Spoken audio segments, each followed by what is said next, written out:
assault rifle sort of area. And we're trying also very hard to make, I mean, obviously that's like how to get like the cover placement right, and it needs to be in Battlefield. We've realized, because this map was a map with too much cover on it for a little phase.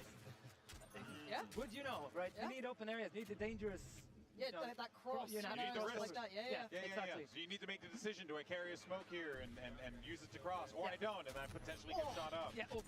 Turn The into Swiss shotgun cheese. fan. Hey. They're learning fast. Oh, I have been seeing all of our pro players running around with shotguns as the secondary, and they've been putting in work. But again, though, you look at where he's playing, it's close. He's kind of holding that choke across the road. It feels like it's very specific. Like, obviously, that range drop off will be there. Yeah, a bit of chip damage, but he still gets pushed. It's not like a one fit, like, wins all fight, No, right? and I mean, once they realized the SMG counter to it. You've already worked that out internally?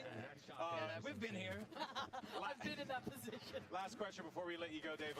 You know, I asked the guys earlier about the things that they want players to know, but I know for you, you came back to this franchise. Yeah.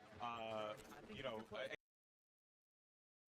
I guess the question I would like to ask and give you an opportunity, why, you know, Battlefield so special that it drew you back yet again? I mean, they asked me, hey, do you want to come back and make the best Battlefield ever? You know, sure, if I get to prioritize combat, gunplay, labs before launch. Here we are. Yeah, wow, that's amazing, man. Well, on behalf of everyone, thank you. Yeah, nice one. Appreciate it. Appreciate it. We are very much looking forward to seeing what's to come. David, thank you so much for your time. By the way, appreciate you. The legend, David Sirlin, here with us. And of course, I'm sure people could chat with you online, or they'll be seeing more of you in the future. Yeah. All right, man. Thank you so much for your time. Appreciate it. All right, well, there you heard from Dave, and we're, of course, going to have plenty more devs coming up on the show here in just a little bit, so do not fret. We'll have tons of questions for them, and it's great, too, because, you know, we're kind of just, you know, they just wanted to chat, you know what I mean? Like, this isn't like, oh, I got talking points. All our devs just want to chat about this awesome game. I mean, and can you blame them? Because they've been holding on to this for God knows how long since it's been in development. How? And years. You know, you talk to everybody who's like, how do you feel now that it's out there? And they're just so elated. It's got to be one of the most cathartic feelings in the world, just finally having this thing, your baby that you've been, you know, fostering and growing the last several years, finally out into the open. Where the public can, you know, have reactions to it. And the reactions so far are looking great. Yeah, and out in a big way, because this, look, we've talked about it a lot of times, and, you know, cannot stress enough, like, this feels like, if you like Battlefield 3, Battlefield 4, oh man, that's good. This is up your alley. This is your jam. But also, if you're a World War I, like, Battlefield 1 fan, right, you like that gameplay, I was talking with Pool Shark earlier and a couple of the other guys, and they were saying, like, yeah, you know what, it's got that vibe, too, you know, like, where, obviously, it's not the same thing, because, you know, the settings are very different, but like just just how clean the weapons are, how accessible everything is, like all that stuff is just so critical to Battlefield. Just give me a bolty, I'll be fine. I'll pretend it's a Car 98, no worries. Yeah, I'm good. So you're just a simple person, you know, you're good. Holy fuck, Stone. Yeah, I mean, this guy's working it. He's trying to hold it down. They got themselves still in a good position there. And a res! Hey, and it's my boy, Myth. Nah, Tarek's locked in here. He's got a nice little spot. No! He's on fire. He's on fire. I think Myth is going to try and go for the res there, too. I want to see if we can get Myth's POV. Yeah, look at it. Hear him right now. He's like, I'm going to revive. Storm is going to take that space away, though. It's a choke point, right? He's kind of choked out right now. Maybe a reset. Maybe a reset. Yeah. Oh, save Wait a minute. Wait a minute. Yes, good try. Good try. Well, this one alive. That's a chance to catch up. Certainly is. They're still dominating, though. And what's also fun is that in the trailer, probably saw some items and utility that is not going to be available in the beta, but will be, from what we were told by the devs in the full game.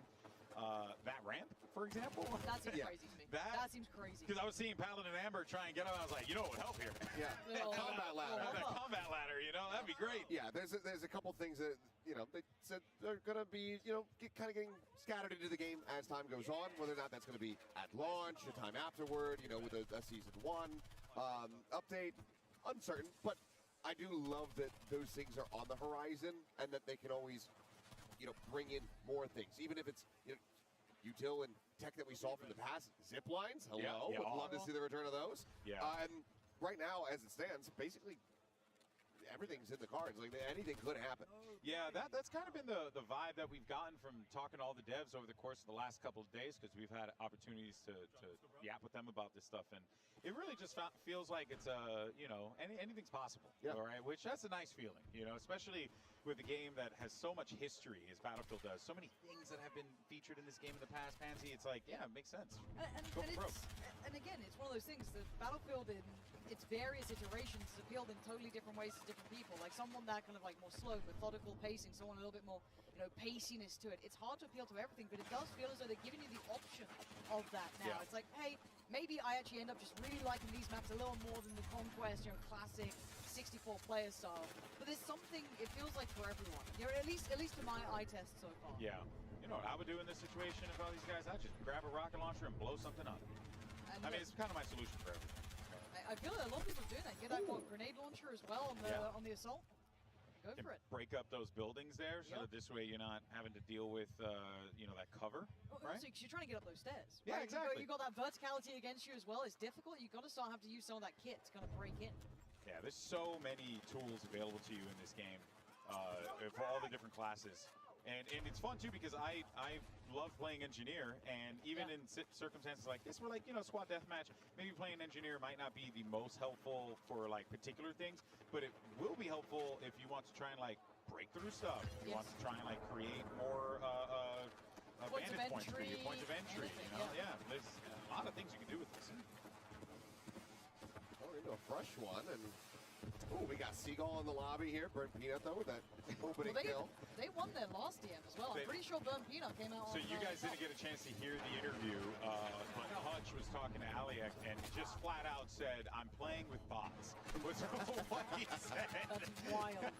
So that is hilarious. Hold on, we're in Conquest. Look to the top. We've just pivoted over, so yeah, this is a Conquest on Empire State, so now we expanded out the map. Obviously, we have those smaller points that you go into when you zoom in down towards team deathmatch or squad deathmatch. Now we open things up, and this is going to be the full map. This is what I want to see, is how different does this look, right? We just had that very close quarters, TDM style, up in your face. Now, as you said, opens up. Oh, this looks gorgeous. Yeah, this looks just like I used to live there. That's my house. Well, that's my spot. That's my cafe. But it kind of rolling back to what they were saying, though, there's still that little bit of open area where you have to kind of go for these crosses. You can see that suppressing fire, a little bit of a tag coming in as well on the cross. It isn't just that really close quarters. There is now a bit of range to it. You can start seeing that versatility of weaponry as well. Beautiful, Rez. That was a beautiful. You love to see it. Drop down Reds coming through, get him right back into the There's action. that LMG, a little bit heavier. I think the biggest question that we probably should have asked the devs was how many pizzerias do we have in the map? Yeah, it's very true. Pizzerias in donut shops. Oh, it's heavy. Oh, yeah, it's a toughie. You can't play that close range with the